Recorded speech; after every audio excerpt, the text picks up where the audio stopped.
우리 교회 주제표가 뭐라고 했었죠?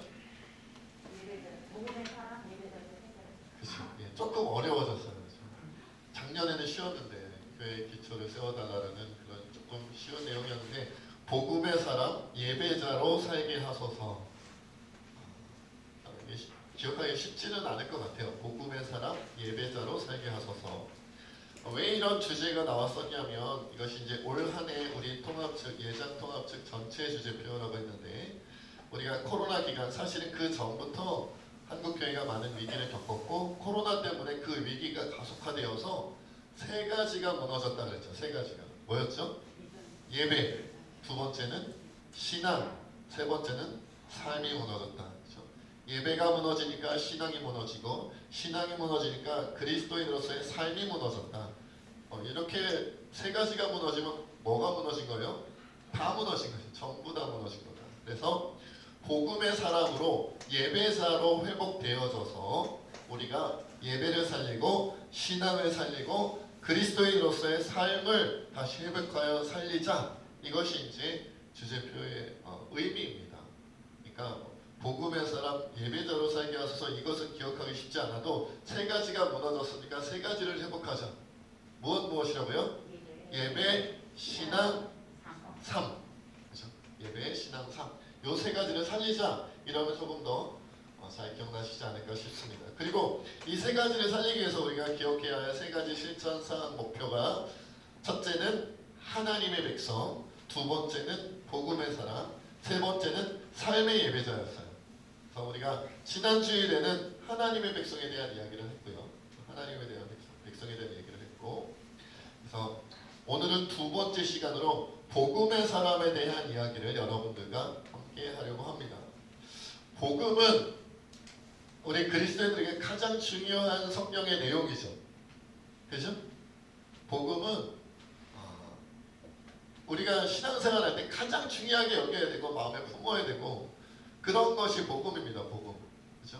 우리는 복음을 믿고 구원받은 거고 복음을 믿고 천국 가는 거고 복음을 믿고 의지하면서 신앙생활을 하는 건데 그런데 사실 이 복음이 어려워요. 복음이 뭡니까? 복음에 대해서 잘 모르니까 복음의 사람, 복음으로 삽시다, 복음을 전하며 삽시다 해도 이 정확한 개념이 딱 안 잡힌다는 거예요. 정확한 개념이 안 잡힌다. 예를 들어서 색깔로 한다면 노란색이면 노란색 분명하죠? 그죠? 빨간색이면 빨간색, 파란색이면 파란색, 검정색이면 검정색 딱 우리 머릿속에 들어오는데 누리끼리한 색, 푸르스름한 색 이런 느낌이라는 거예요. 사실 복음은 명확한 건데 우리 머릿속에 우리 마음속에 명확하게 들어오지를 않았어요. 그래서 복음을 설명해 보세요 하면 설명을 하시려다가 또 약간 두려워하시고 고민하시게 되고 그리고 하면서도 이거 맞나? 내가 전하는 복음의 내용이 정확한가? 조금 의심하게 되는. 그렇죠? 그러니까 뭐 어린아이한테 복음을 전하라 그러면 복음을 소개하라 그러면 잘 전하시는데 예를 들어서 자기보다 신앙에 대해서 조금 아는 것 같은 사람 그런 사람들한테 복음에 대해서 설명해봐라 그러면 굉장히 긴장하시잖아요. 틀릴까봐. 안 그러세요? 복음이 뭡니까? 복음이. 제가 사전적인 정의로 여러분들과 먼저 시작을 하려고 합니다. 라이프 성경 사전에서는 복음을 이렇게 설명하고 있어요. 복음은 영어로 하면 뭐죠? 가스펠이죠. 가스펠. 그리고 굿뉴스라고도 합니다. 굿뉴스라고 하면 정말 쉬운데 그죠? 굿뉴스는 뭐예요? 좋은 소식. 좋으니까 기쁜 소식. 소식이란 말이에요. 소식인데 좋은 거예요. 좋고 기쁜 소식이 바로 복음인데요. 그래서 원래 헬라 시대에는 이 가스펠 복음이라는 것이 이런 의도로 쓰였다 그래요. 전쟁의 승전복, 자녀의 출산, 일반적으로 그런 매우 기쁜 소식을 말 그대로 기쁜 소식이니까 그걸 복음이라고 불렀다는 거예요. 그러니까 원래 쓰이던 말이다라는 거죠. 원래 쓰이던 말인데 신약 성경에서는 이 복음을 어떻게 의미지어 사용했냐면 하나님께서 인간 구원을 위해서 예수 그리스도를 통해 주신 기쁨의 소식, 복된 소식, 예수님을 통해서 인간을 구원하시는 소식이 뭐다? 기쁜 소식이 되었다. 복음이 되었다라는 거예요. 그러니까 원래 쓰이던 말을 성경에서는 하나님께서 예수님을 통해 구원하시는 기쁜 소식으로 조금 더 명확하게 내용을 우리에게 전달해 주셨다는 거죠. 그래서 복음의 내용은 무엇이냐? 우리가 세 가지로 설명할 수 있어요. 세 가지는 뭐냐면 그리스도 십자가 죽음으로 말미암은 죄사함의 은총, 그리고 예수님의 부활로 말미암은 우리도 부활한다는 믿음, 그리고 영생의 복락이 바로 복음의 내용. 여러분들 우리가 이제 복음이 뭡니까 하면 세 가지 얘기하면 돼요. 뭘 얘기하냐면 예수님의 십자가, 부활, 영생. 요거 얘기하면 복음의 내용이다. 물론 조금 더 자세하게 풀어서 설명할 수 있지만 간단하게 세 가지를 요약하면 이거라는 거예요. 그러니까 복음이 뭐냐? 내가 복음을 믿고 구원받았다고 하는데 뭘 믿은 거냐? 그 내용이 뭐냐고 하면 요 세 가지를 딱 집어서 설명하고 기억하면 되는. 예수님의 나를 위한 십자가, 대속사역이죠. 대속사역. 내 죄를 씻기 위한. 그리고 예수님의 부활하심으로 나도 부활한다는 거죠. 그리고 부활하고 그냥 끝나는 게 아니라 천국에서 영생한다고 해요. 천국에서 영생한다. 이것이 뭐예요? 복음의 내용이다. 우리에게 전해진 가장 큰 좋은 소식, 가장 큰 기쁨의 소식이라는 거예요. 이거보다 더 큰 기쁨의 소식, 이것보다 더 큰 좋은 소식은 이 세상에 존재하지 않아요. 이거보다 더 큰 건 없다라는 거죠. 바로 이것이다. 그런데 이 복음, 예수님을 통한 복음은 인간의 공로, 인간의 선행, 인간의 노력으로 주어진 것이 아니라 전적인 무엇이에요? 하나님의 은혜다. 전적으로 하나님의 은혜로 주어졌다는 거예요. 그것이 성경 전체의 핵심 주제요, 핵심 메시지입니다.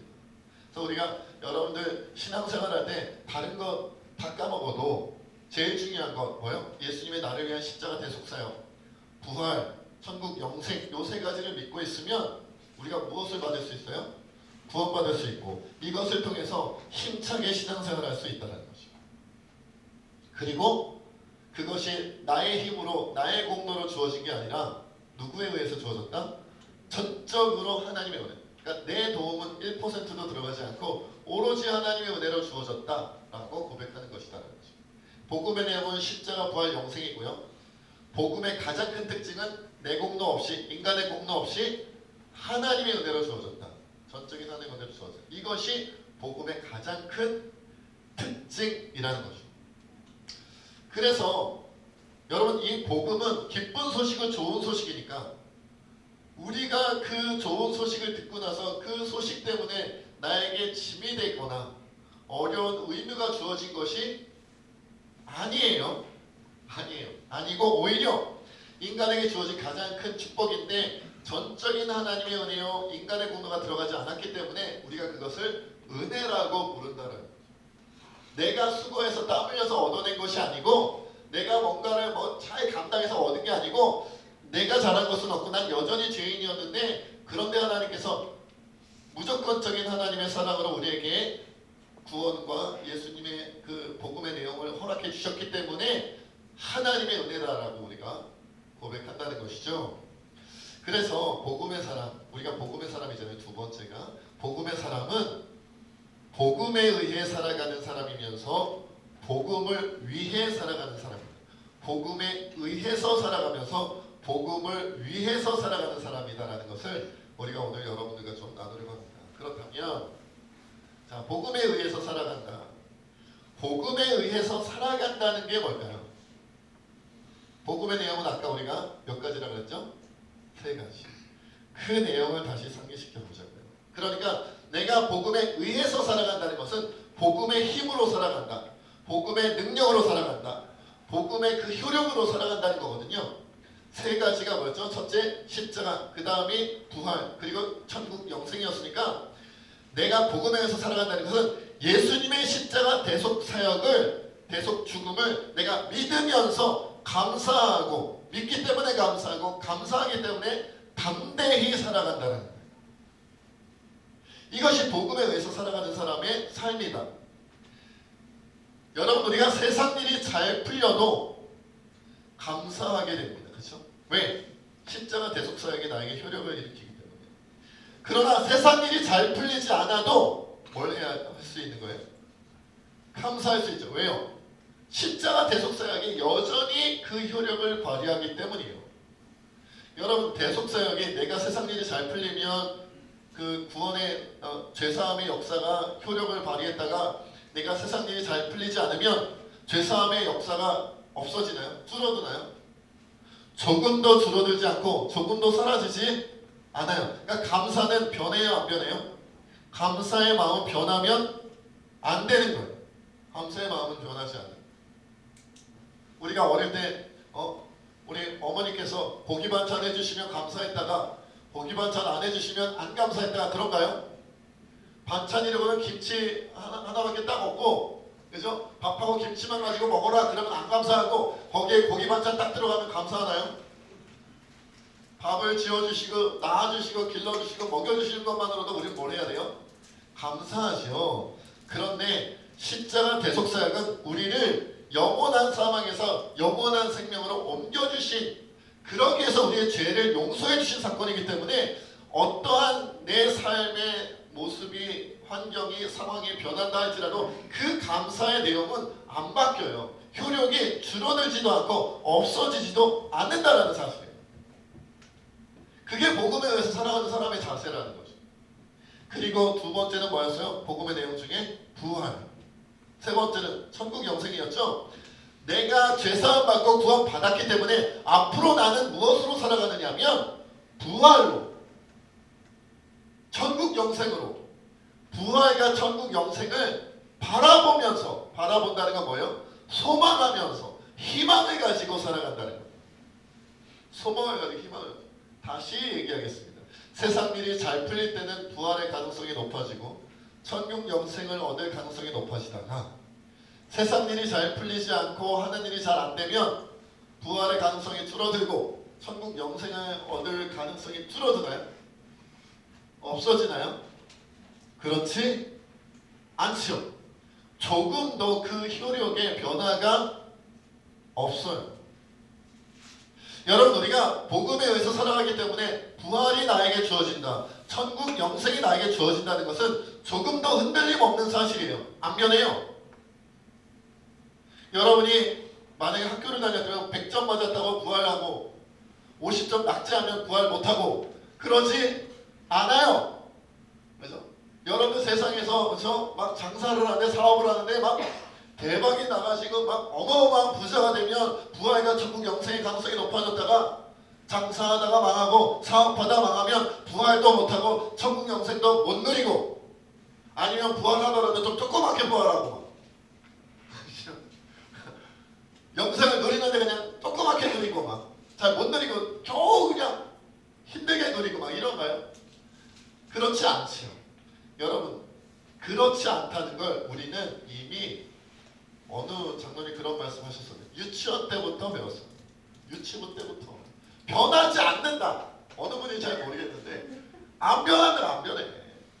아동부 때도 알고 있었고, 여러분들 청소년부 때도 알고 있었고, 청년부 때도 알고 있었어요. 그러니까 복음에 의해서 살아간다는 건 뭐냐면, 예수님이 나를 위한 십자가 대속사역, 부활의 소망으로 살아가는 것, 천국 영생을 바라보며 살아가는 것은 내가 세상에서 일이 잘 풀리든 잘 풀리지 않든, 건강하든 건강하지 않든, 남들의 인정을 받든 남들의 인정을 받지 못하든, 어떠한 경우에도 그 효력은 조금 더 변하지 않는다. 그렇기 때문에 잘 돼도 못 돼도 나는 하나님께 감사하며 믿음으로 담대히 저 주님의 나를 향한 그 놀라운 세계를 바라보면서 기쁨으로, 감사함으로 살아간다. 이것이 복음에 의해 살아가는 사람의 모습이다라는 거예요. 근데 제가 오늘 예배를 인도하고 설교를 하면서 느껴지는 건요, 여러분 중에 절반 정도는 복음에 의해서 살아가시지 못하는 것 같아요. 왜? 표정이 어두워. 안 감사한 것 같아요. 죄사함이 오락가락하나 봐요. 예? 죄사함이, 여러분 변하지 않아요. 예수님 다 믿으시죠? 혹시 잘 못 믿으시겠으면 오늘부터 믿으세요. 믿는 순간 죄사함은 오락가락하지 않아요. 부활의 소망은 오락가락하지 않아요. 천국 영생은 오락가락하지 않아요. 그러니까 여러분들은 다 어마어마한 보험을 들어놓은 거예요. 여러분이 딱 돌아가셨을 때 부활이 오고요, 딱 돌아가셨을 때 천국 영생이 주어집니다. 이미 주어졌는데 그걸 이제 실감하는 건 죽어야 실감하는 거예요. 그러니까 우리는 죽으면 죽을수록 이게 이상하네요. 죽는 순간 이전에 경험해보지 못했던 기쁨을 누릴 거예요. 사실 이전에 경험해보지 못하고 기대해보지 못하고 한 번도 생각해보지 못한 놀라운 즐거움 가운데 들어갈 거예요. 사실은 그것을 내 것이라고 믿고 살아가는 것을 복음에 의해 살아가는 사람이라고 말하는 거예요. 여러분 개똥밭에 굴러도 어디가 나아요? 이승이 났다는 건 기독교인이 아니라서 그래요. 비기독교인은 개똥밭에 굴러도 이승에 있어야 돼요. 나중에 영원한 형벌을 받을 건데 이승에 오래 있어야죠. 그렇지 않아요? 네? 그렇지 않아요? 여러분 요즘 청년들 가운데 아까 전에 잠깐 그런 얘기했지만 군대 이제 차례차례 갈 준비가 되니까 벌써 그 스트레스로 힘들어하는 청년들이 있어요. 이제 조금 더 몇 개월 되는 군대 간다, 올해 가야 되느냐 내년에 가야 되느냐 고민하는 청년도 있고요. 그러니까 어떻게 해서든지 군대에 가기 전에 이 땅에 있는 동안에 누릴 거 누리고 놀 거 놀고 다 해야 된다고 막 사명감을 가지고 놀더라고요. 최선을 다해서 놀아. 어떻게든 이 스트레스에서 벗어나리라. 다 감당하리라. 그러나 언젠가는 끌려가는 거 아니겠나? 끌려가다가 표현하면 좀 그렇지만 국방의 의무를 짊어지게 가는 거 아니겠어요? 우리는 국방의 의무를 짊어지러 가거나 영원한 형벌로 가는 게 아니라 천국으로 가는 거니까 시간이 가고 그날이 가까우면 사실은 더 기쁘고 즐거워요. 믿음으로 가득하면 개똥밭에 굴을 일도 없지만 저승이 나요. 믿음의 눈으로 바라보면 하나님의 사람이 복음에 의해서 살아가는 사람이 바라보면요 이승은요 보통뿐이에요. 사실 이승은요 정말로 힘들어요. 어려워요. 여기서 어떤 기쁨과 즐거움과 어떤 행복감을 느낀다 할지라도 천국에 가면 천국에서 우리가 누릴 것을 1%도 이 땅에서 못 누려요. 경험을 안 해봐서 모르는 거지. 경험을 안 해봐서. 제가 어릴 때는요 세상에서 제일 맛있는 음식이 동그란 진주햄 소세지인 줄 알았어요. 빨간 소세지 있잖아요. 그쵸? 여러분 아세요? 네, 옛날 분들은 아실 거고 모르시는 분들도 있을 수 있습니다만은 빨간 소세지가 세상에서 제일 맛있는 줄 알았어요. 근데 나중에 다른 맛있는 음식들이 되게 많더라고요. 소세지는 그렇게 레벨이 높은 게 아니더라고요. 경험해보지 않았으니까 몰랐던 거예요.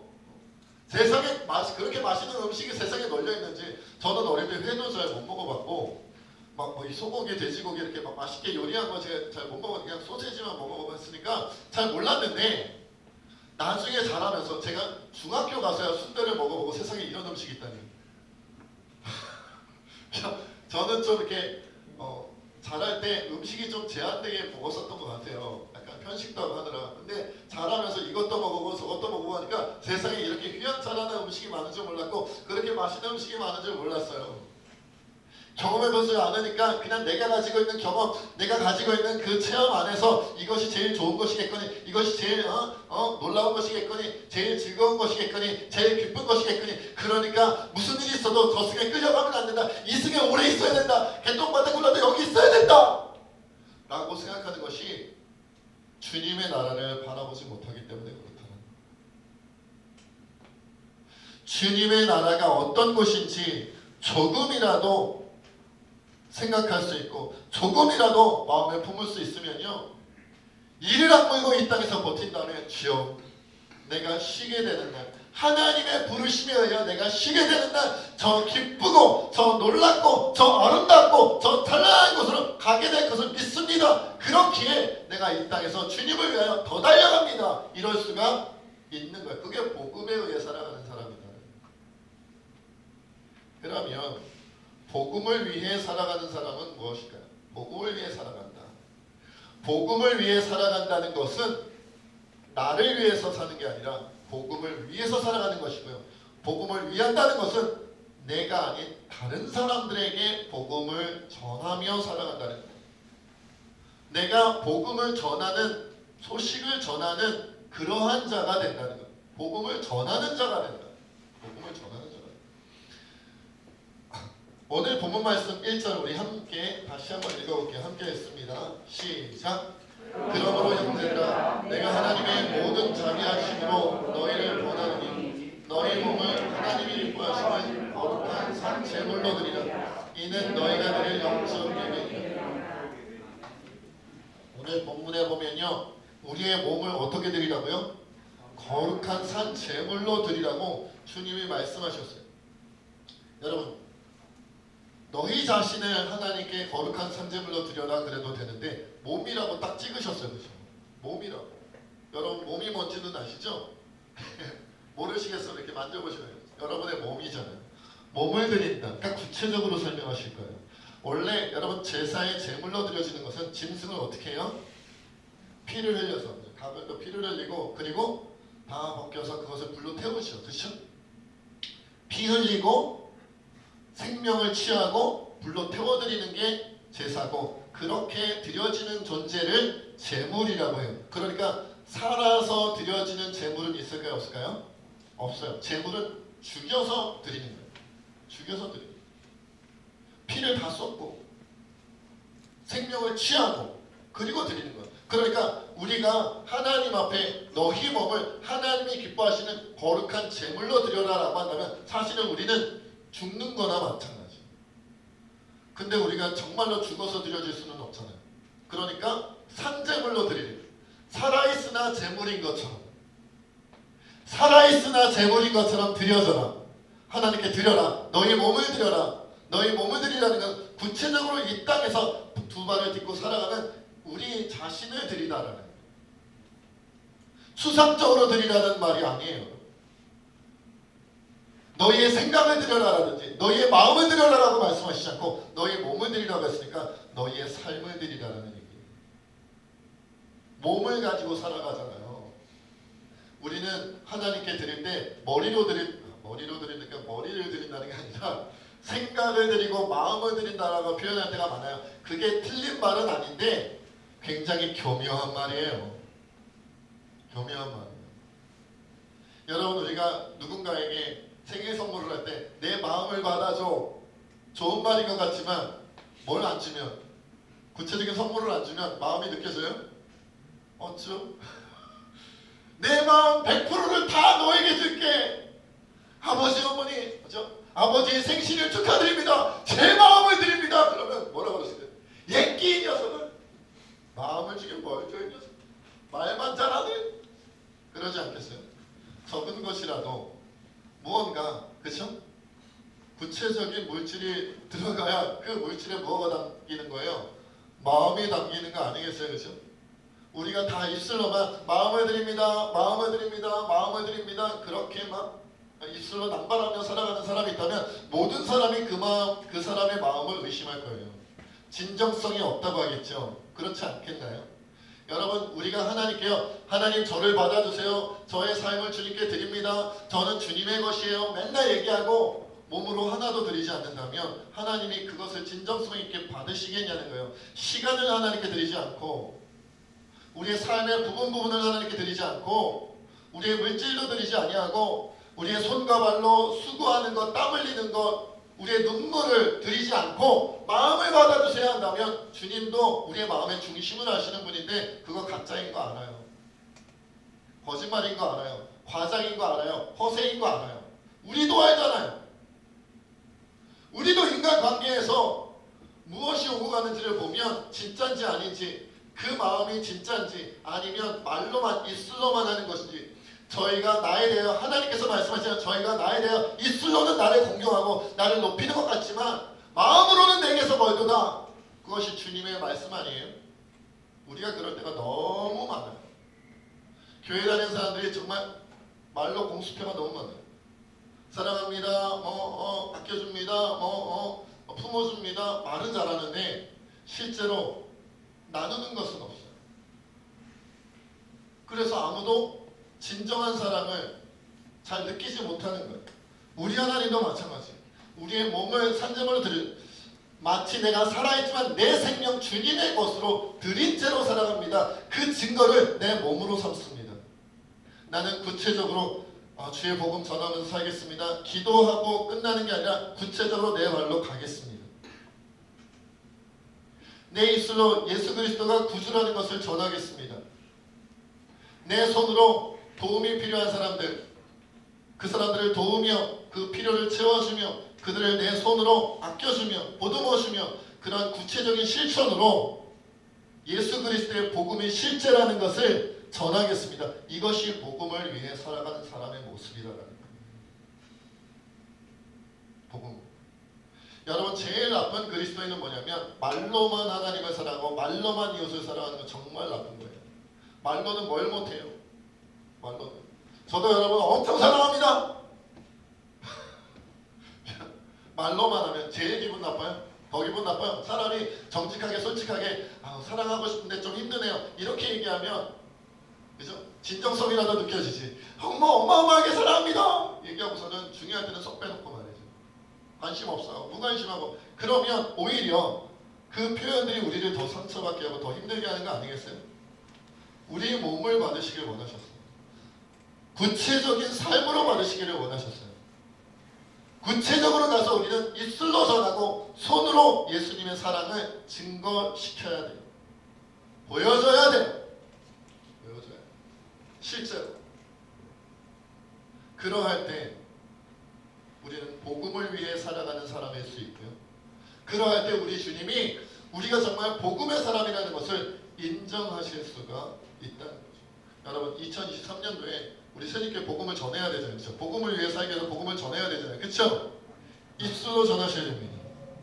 그런데 입술보다 때로는 더 중요한 게 여러분의 몸으로 섬기는 거. 몸으로 섬기는 거. 100번 예수님의 말씀을 전하는 것도 중요하지만 한 번 제자들의 발을 씻겨주는 예수님의 행동이 이것이 진짜 복음이구나. 이것이 진짜 하나님의 마음이구나. 예수님의 마음이구나. 깨닫게 하는 거예요. 한 번 발을 씻겨주는 행동이 우리의 삶에 익혀지기를 원합니다. 발을 씻겨주면서 예수님 살아계십니다라고 얘기할 때 살아계신 예수님을 만나는 거예요. 발을 씻겨주면서 예수님 당신을 사랑하십니다라고 얘기할 때 그 예수님의 사랑이 마음에 들어오는 거예요. 발도 씻겨주지 아니하면서 어려울 때 도와주지도 않으면서 함께 품어주지도 않으면서 고난 가운데 있는 사람을 위하여 함께 끌어안아주고 함께 울어주지도 않으면서 사랑합니다 사랑합니다 사랑합니다 말하면 그것은 주님도 느끼지 못하고 그 이웃도 느끼지 못할 것이다. 복음을 위해 우리가 나아갔으면 것이다. 그래서 2023년도에는 복음이 구체적으로 입술과 함께 우리의 입술과 함께 우리의 삶으로 전해져서 이 주변에 수많은 잃어버린 영혼들이 주님 품으로 돌아오는 역사가 일어나기를 주의 이름으로 축원드립니다. 우리 시간 함께 하나님 앞에 그렇게 기도했으면 좋겠습니다. 하나님 복음의 사람 되기를 원합니다. 복음에 의해 살아가기를 원합니다. 세상 일이 잘 풀려서 감사하고 세상 일이 잘 풀려서 소망을 품고 희망을 품는 것이 아니라 십자가 대속 사역을 믿기 때문에 감사하고 부활의 소망과 천국 영생의 소망이 있기 때문에 감사하며 믿으며 담대히 살아가는 때로는 우리 세상 일이 잘 될 때도 있고 잘 되지 않을 때도 있지만 그것에 의하여 우리가 흔들리지 아니하고 또한 복음을 위하여 우리가 입술로도 주님을 증거하고 우리의 손과 발로도 주님을 증거하며 예수 그리스도의 살아계심을 나누는 우리 모두가 되게 하여 주시옵소서.